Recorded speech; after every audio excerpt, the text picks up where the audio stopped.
Syederalun Persiraja Banda Aceh berhasil mengunci kemenangan di pertandingan perdananya di Liga 2 dengan mengalahkan PSKC Cimahi dengan skor 2-1 pada Sabtu 10 September 2022 di Stadion Haji Dimurtala, Lampineng, Banda Aceh.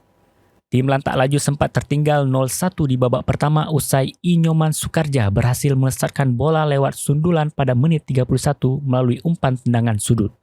Memasuki babak kedua, Persiraja terus mengencarkan serangan. Terlihat beberapa kali peluang emas gagal dimanfaatkan dengan baik oleh Sultan Rizky dan M. Arjun.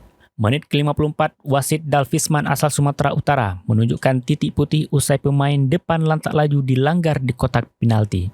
Zakri Ferdiansyah yang maju sebagai eksekutor berhasil menjalankan tugasnya dengan baik yang membuat skor berubah menjadi 1-1. Dengan skor imbang 1-1 membuat tensi pertandingan semakin tinggi. Kedua tim saling menyerang secara agresif. Pelatih Persiraja Wasilatul Akmal bahkan memasukkan sejumlah pemain di babak kedua, seperti Rizky Tangsi, Fahrizal Dilah, Effendi, dan Iksan Ayub. Rizky Tangsi pada menit injury time menampilkan gocekan di tengah lapangan sambil melewati pemain lawan yang membuatnya mampu menyodorkan umpan matang ke depan gawang yang langsung disambar Martunis BA dan berbuah menjadi gol. Gol di menit 94 itu membuat Persiraja mampu membalikkan keadaan dan mengunci kemenangan atas PSKC Cimahi dengan skor 2-1.